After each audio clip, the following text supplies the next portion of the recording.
श्रीमद् भागवत गीता केवल एउटा धार्मिक ग्रन्थ होइन, यो जीवन जिउन सक्ने एक अमूल्य मार्गदर्शन हो। यो दैनिक जीवनमा अपनाउन सकिने अभ्यासहरू हो। गीताले न केवल यो जीवनका लागि परन्तु त्यसपछिको मृत्युको यात्राको लागि पनि तयार गर्छ। यद्यपि गीतामा 18 अध्याय र 700 भन्दा बढी श्लोक छ, सबैलाई त्यसलाई पुरा पढ्न र बुझ्न सम्भव हुँदैन। त्यसैले यसमा श्रीकृष्णका वाणीहरूबाट उत्पन्न गहिरा विचारहरूलाई सरल रूपमा प्रस्तुत गरिएको छ। भगवान श्रीकृष्ण भन्नुहुन्छ, जसरी उज्यालोमा अन्धकार चम्कन्छ त्यसरी नै सत्य पनि सधैँ उजागर हुन्छ। उहाँ सम्झाउनुहुन्छ, मृत्यु एक सत्य हो।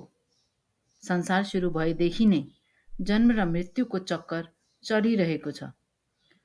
जस्तै हामी पुराना लुगा फेरेर नयाँ लुगा लगाउँछौँ, आत्माले पनि पुरानो शरीर फेरेर नयाँ शरीर लिन्छ। यो प्राकृतिक नियम हो।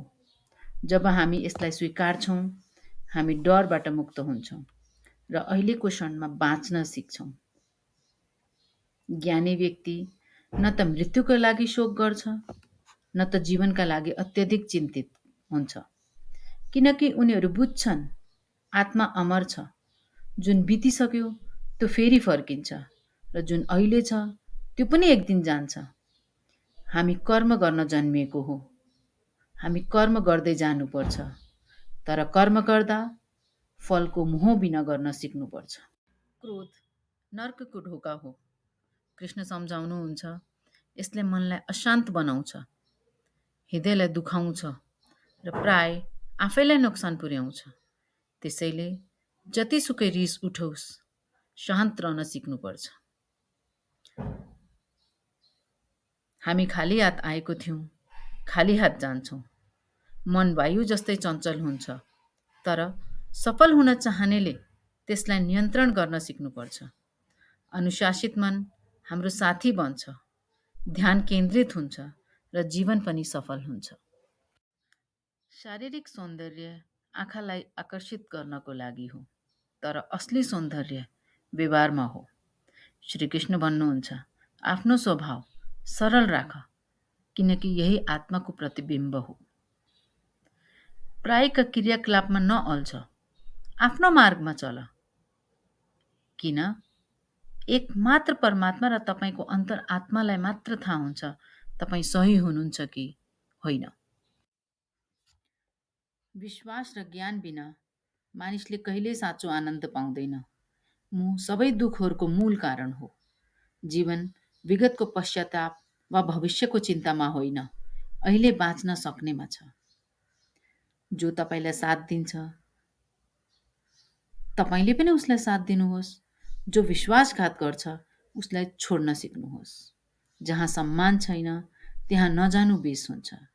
श्रीकृष्ण भन्नुहुन्छ, जबसम्म तपाई आफैबाट हार मान्नुहुन्न, तबसम्म संसारको कुनै शक्तिले तपाईलाई हराउन सक्दैन।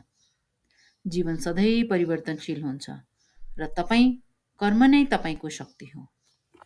अर्को अध्यायमा श्रीकृष्ण फेरि भन्नुहुन्छ, जो अरूको पीडा बुझ्छ, जो दयालु छ, उनीहरूलाई पुनर्जन्ममा फर्किनु पर्दैन। अरूलाई दिएको दान घमण्डको विषय होइन। के थाहा, त्यो केवल अघिल्लो जन्मको ऋण पो तिर्दै हुनुहुन्छ। अहङ्कारले मानिस, उसको वंश र उसको कीर्ति सबैलाई नष्ट गरिदिन्छ। श्रीकृष्ण फेरि भन्नुहुन्छ, कसैलाई विश्वास गर्नु परे उसको शब्दमा होइन, कर्ममा विश्वास गर्नुहोस्। रिसको बेलामा रोकिनुहोस्।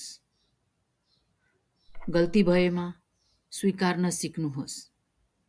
फेरि श्रीकृष्ण भन्नुहुन्छ, जो मलाई अन्तिम क्षणमा सम्झन्छ, ऊ मेरो परम धाममा पुग्छ।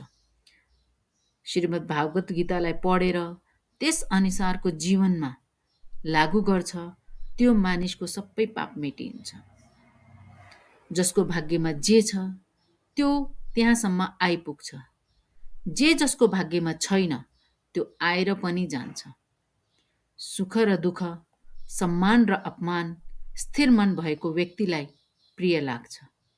यो संसार मेरो माया हो, मबाटै उत्पत्ति भएको हो, मबाटै चल्ने हो र ममा ही लीन हुने हो। श्रीकृष्ण भन्नुहुन्छ, दुनियाँले सधैँ तपाईँको कमजोरी नै सम्झन्छ। त्यसैले अरूको भनाइमा ध्यान नदिनुहोस्, चुप्प लाग्नुहोस्। कहिलेकाहीँ सबैभन्दा राम्रो उत्तर हुन्छ। धोका दिनु एउटा ऋण हो जुन एक दिन तिर्नु नै पर्छ।